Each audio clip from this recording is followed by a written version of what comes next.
Hola amigos, ¿cómo están? Les saluda el licenciado Arcelio Hernández.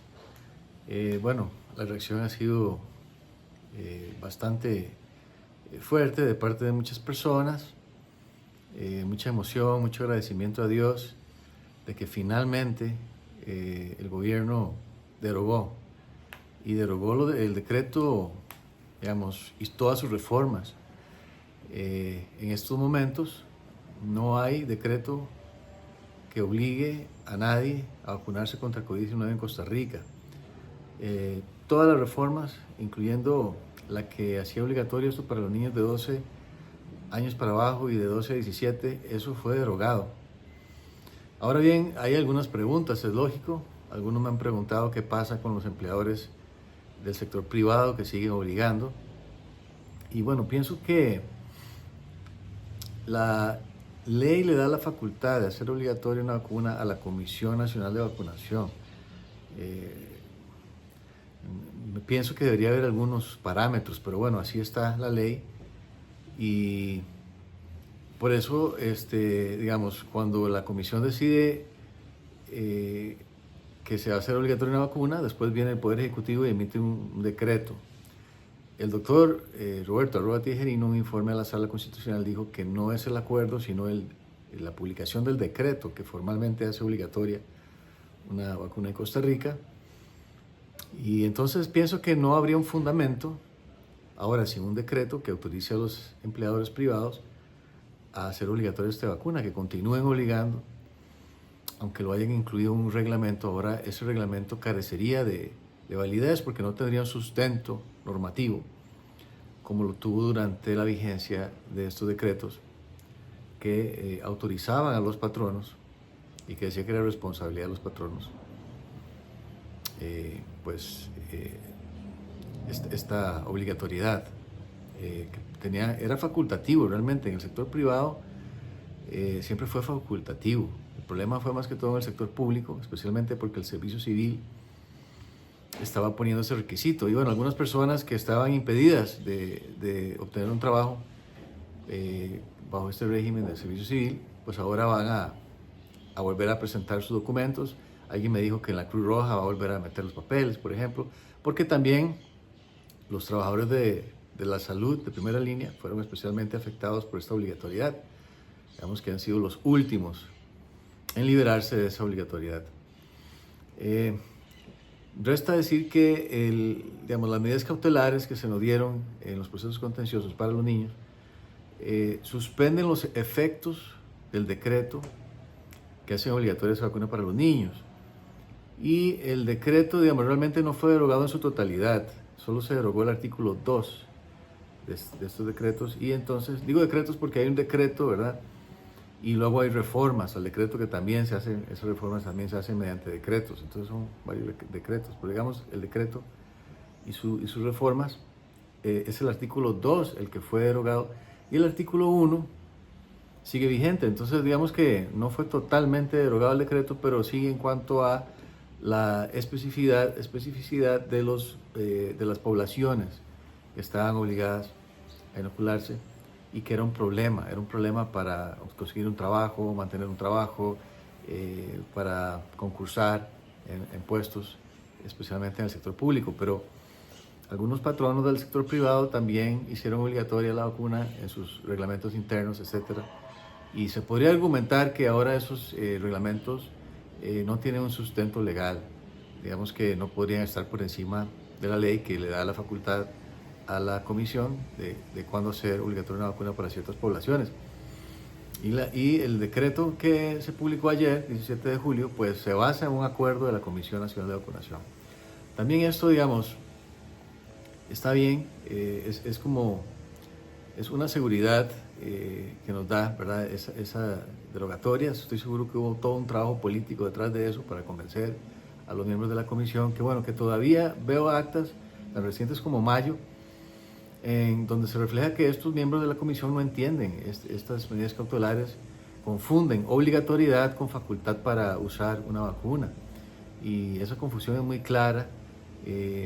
También confunden las razones por las cuales se otorgaron las medidas. No fue solamente el tema de que faltaba un registro sanitario, Es muy lamentable, es lamentable porque yo les mandé a ellos una consulta y todos dijeron que sí habían leído las resoluciones de sede judicial, del Tribunal Contencioso Administrativo y del Tribunal de Apelaciones Contencioso Administrativo. Todos dijeron que sí las habían leído, pero evidentemente no pareciera ser verdad, porque si hubieran leído las medidas sabrían cosas tan básicas como que no se basan solamente en la falta de un registro sanitario, está la falta de estudios concluidos, las recomendaciones de la Guía de la Florida, las recomendaciones de la propia Organización Mundial de la Salud, el que no debe hacerse masivamente esto, que tiene que ser caso por caso, que tiene que consultarse con un médico y valorar cada caso particular, porque los niños no están en un especial peligro, no son un grupo especialmente vulnerable, nunca lo fueron.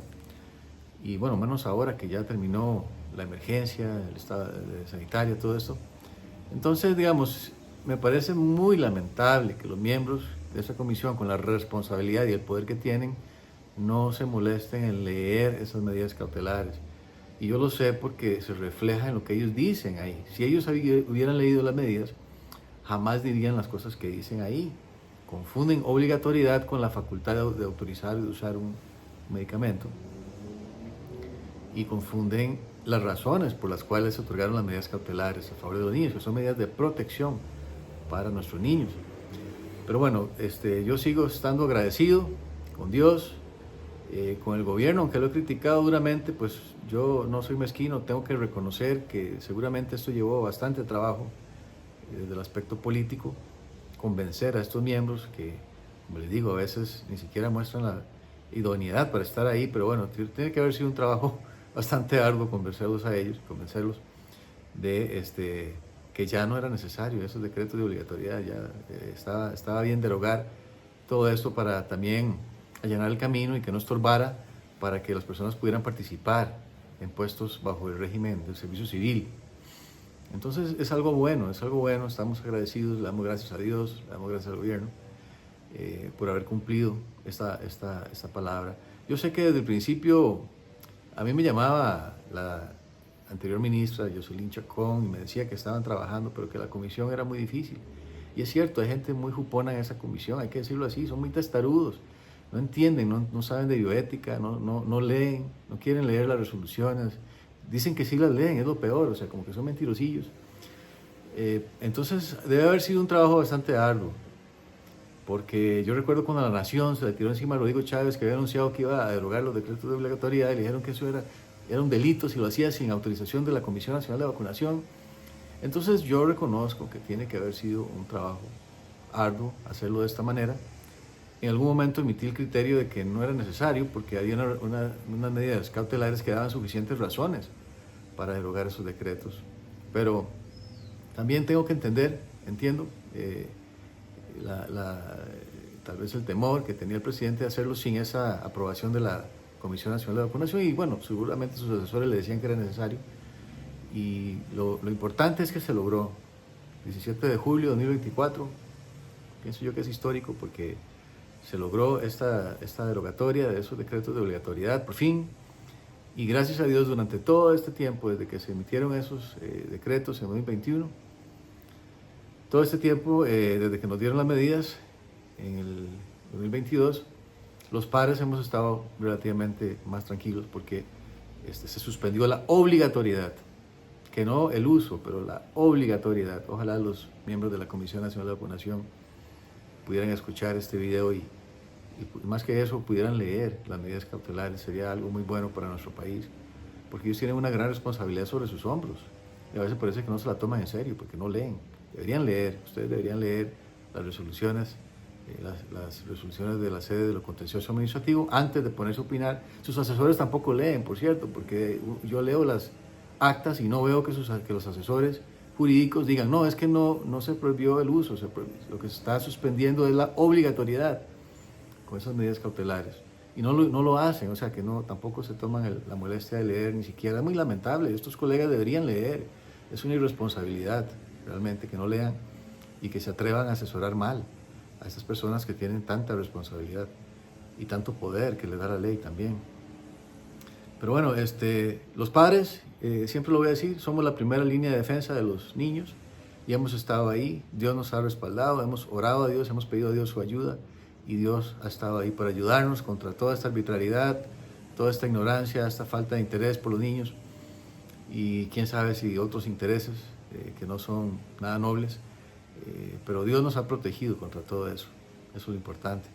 Y no todo el decreto se derogó, siguió vigente el artículo 1, por eso es que está incluido todavía, el COVID-19 está incluido en la lista del artículo 18 del reglamento a la Ley Nacional de Vacunación, la lista que contiene las enfermedades para las cuales es obligatoria la vacunación, pero las medidas cautelares suspendieron los efectos de obligatoriedad de todo ese decreto, así es que siguen vigentes, siguen protegiéndonos contra esta obligatoriedad que fue decidida de una manera muy apresurada, sin un debido fundamento.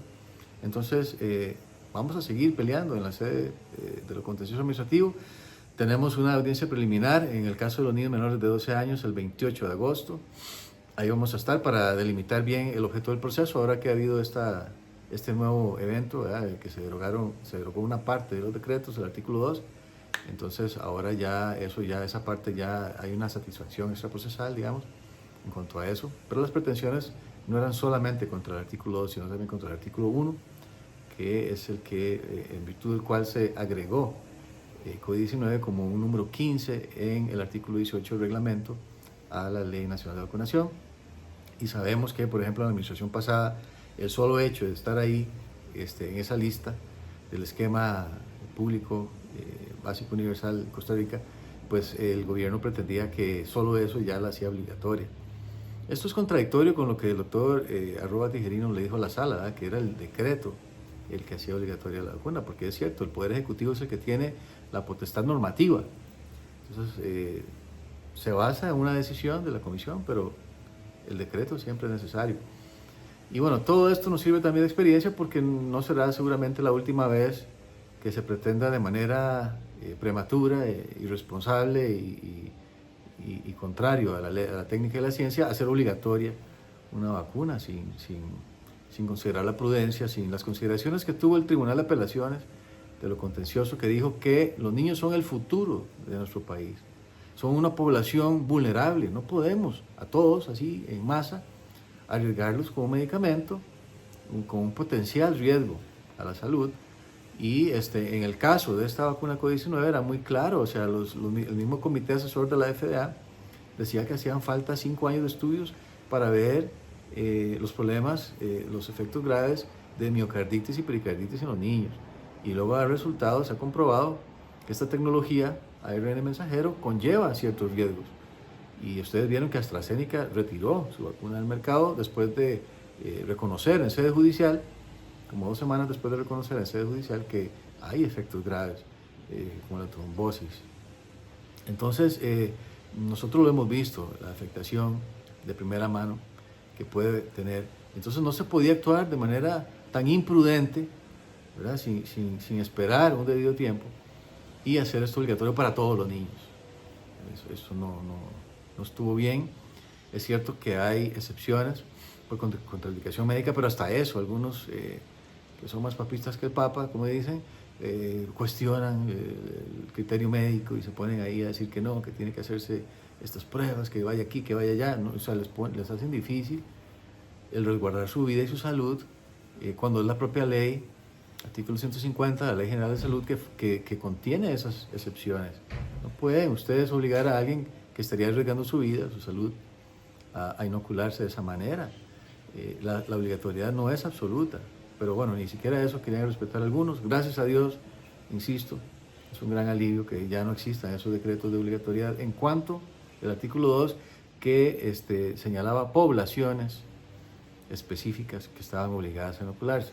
Seguimos, como les digo, en los pleitos judiciales, en los procesos contenciosos administrativos, para también lograr la derogatoria de esa parte primera del artículo 1, que incluyó esta enfermedad COVID-19 como la número 15 en el esquema básico universal, que algunos podrían considerar que con solo eso sigue existiendo un riesgo, pero las medidas cautelares suspenden los efectos de la obligatoriedad, y eso incluye los 2 artículos, o sea, la parte que sigue vigente, las medidas nos protegen contra eso también a los padres, no nos pueden obligar.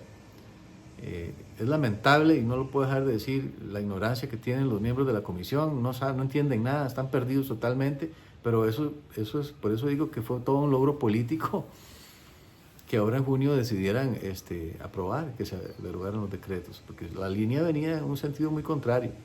Ustedes leen la de mayo, de ahí hablaban de que iban a pedir el contencioso quitar las medidas, porque ahora había un registro sanitario para las vacunas, etcétera. Entonces no pintaba nada bien, o sea que en cierta forma es una grata sorpresa y hay que reconocer, debe haber habido un trabajo ahí político importante y bueno, gracias a Dios por todo eso. Que Dios les bendiga, seguiremos hablando de esos temas que son de interés para los padres de familia, para las familias de Costa Rica. Nos beneficia a todos esta derogatoria que se publicó ayer, 17 de julio, en la Gaceta. Y si usted no se ha suscrito al canal, suscríbase para que reciba notificaciones cada vez que tenemos alguna actualización sobre estos procesos. Muchas gracias por estar ahí y que Dios les bendiga.